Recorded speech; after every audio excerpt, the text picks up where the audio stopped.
guys, it's Carson. So a long time no see. I have not seen you guys in so long, and it's been so long since I've even talked to a camera. So this is pretty crazy, but today I have some awesome news and just crazy news. And obviously, as you guys could tell from the title, I finally got my own horse, which is just beyond exciting and is super awesome. And I don't know why I haven't made a video about this sooner. I just haven't.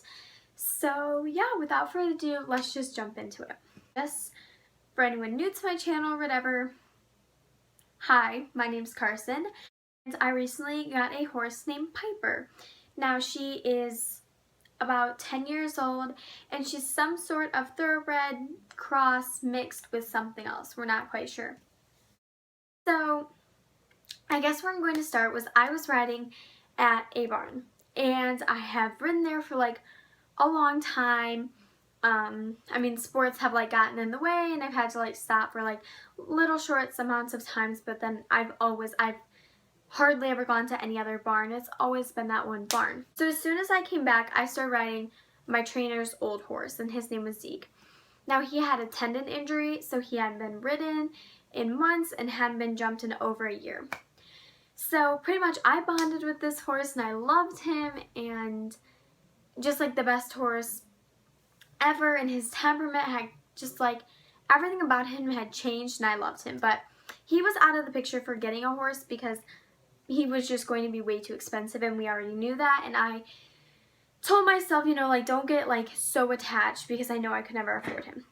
This show season I showed him and I jumped him, and he was absolutely wonderful.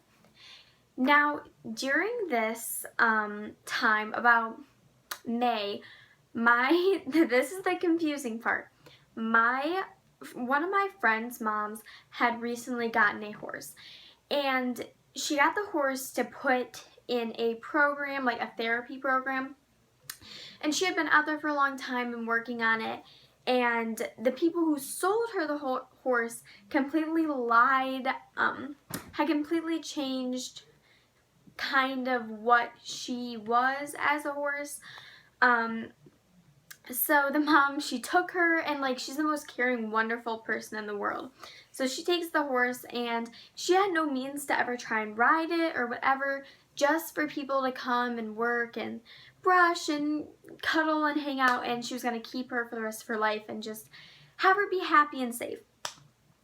So pretty much the horse is fine in the beginning, and as soon as she starts doing anything, this horse is just sassy and really strong and doesn't listen to anyone, doesn't want to do anything, and has the shortest attention span a horse can have. I mean, this horse will not stand still for 2 seconds. She won't leave her herd. She freaks out by anything. Like, I mean, anything spooks her. And they told her this was like she lived by a gun range, and that she had been on trails and all these things, which seemed to be quite lies, kind of, at this point. Anyway, so this lady worked her butt off every day, just going out there and trying to work with this horse, and this horse wasn't cooperating. She was just too much, and this is not the lady's fault. This is the people who sold the horse, because they lied to her about what experience level. This lady wasn't just going out and buying a horse, which is sad because she was heartbroken. Like I said, she's the most caring person in the world, and she did not want to give this horse up whatsoever. So my mom got a text about, hi, would your daughter want to like come work with this horse? And so I went out there and I started working with her, and right away, I mean, sweetest little thing you'll ever meet, but as soon as you try and ask her to do something she doesn't want to do, like leave her herd or go inside the barn or whatever it may have been, her attitude completely changed, and it was like plowing you over, stepping on you, getting in your space, like no respect, and it was just ridiculous. So I kind of took her over as my own to like take care of, and this lady still came out every single day and saw her and kept doing everything she was doing. I was just trying to work with the horse, and I love this because I got some experience doing it, so when I got a horse, it could help me.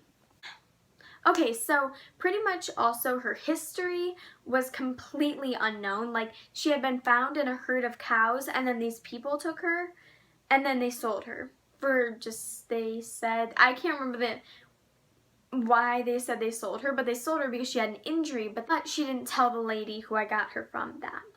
They said she was completely sound and whatever. So she had an abscess that we had to take care of, and she also was kind of limping on her front left, and I noticed it right away, and I was like, okay, this is not good. So we had the vet come out and look at her, and immediately she was diagnosed with navicular deterioration, which is just the bone slowly rubbing away and deteriorating. It can lead to arthritis in both legs, just really, really bad things.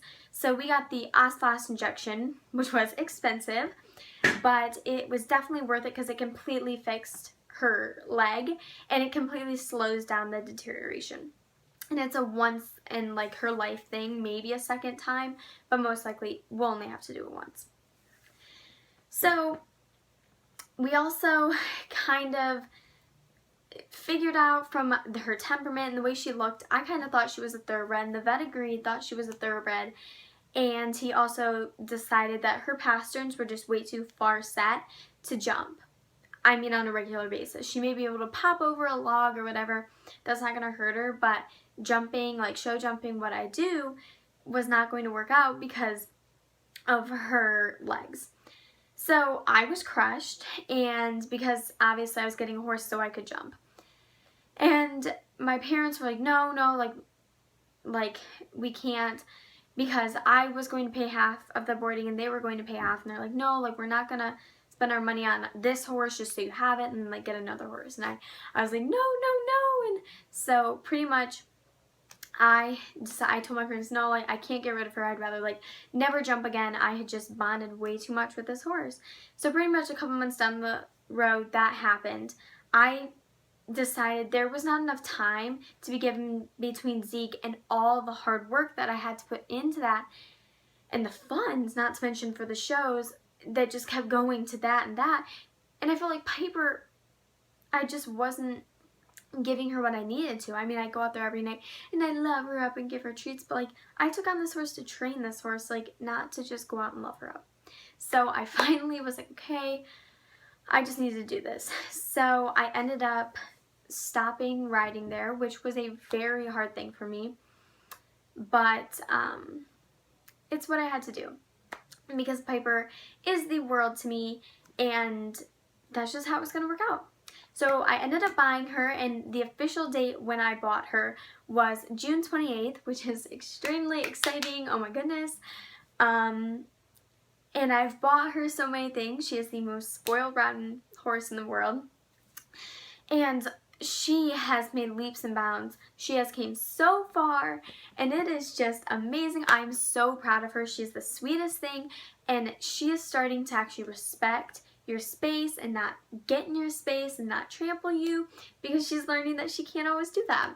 But I love to do fun things with her and show her new things. I mean, I go out there at least twice a day, and I love her up, and I've ridden her, and I haven't ridden her in a saddle ever, or I never plan on using a bit, and I will put a saddle on her, but for right now, that's not how I'm really going to ride her most of the time, and eventually I'd like to ride tackless completely, but right now, I just hop on her bareback with a pair of clip-on reins. And the first time I did that, she's completely fine, and she has just been the easiest horse to ride, and just so sweet and trusting. And like I said, she's like a whole different horse. Now with that being said, she still has so far to go because she is not at all ready to be the easiest horse. I mean, a lot of things we have to work on include the trailer. She's traumatized from that. She's traumatized of other trails that she hasn't walked on. She's still a little bit scared of the barn. She won't stand still in the stall. She still does not really like being away from her herd, but like I said, like if you could have seen her in the beginning towards the end, not to mention physical differences, she so much weight, her abscesses, her Her abscess is completely healed and gone. She is so clean. She has a shining coat. Any little bites or whatever, they're completely filled in. Her mane has been cut and just starting to actually grow nice and smooth and straight. And personality-wise, she's became so much more trusting of people and loving and likes to get out and likes to go explore the world and enjoy her new life. Also, where she's at just makes me so extremely happy. I'm obviously not going to say the name, but it's an organization that helps veterans, and all my boarding money goes to the program. It doesn't go to the people. So I was like, okay, that is just so amazing. They take such good care of them, and I really wouldn't want her any other place. I'm really hoping someday. We've kind of been searching for property for a couple of years now and really haven't been able to find anything perfect for our budget and what we're looking for in our area, but I think we're pretty close. So if we can maybe find something, I would love to have Piper and then maybe a little companion for her at my house. But I cannot wait to just share this experience with I can just not wait. I cannot wait to share this amazing experience with you guys. I can make so many more videos now that I actually have a horse of my own. And I just can't wait for you guys to go along on this journey with me of just pretty much training this horse. She is the sweetest thing and she means the world to me. And I've made up my mind that she's staying with me for the rest of my life until she passes away. But yeah, that's kind of all I have to say. If you guys have any further questions, just comment them down below. Make sure to subscribe to me and leave video requests down below because I love to make videos and I cannot wait to start up again. So yeah, if you guys like this video, give it a thumbs up and subscribe. Bye guys!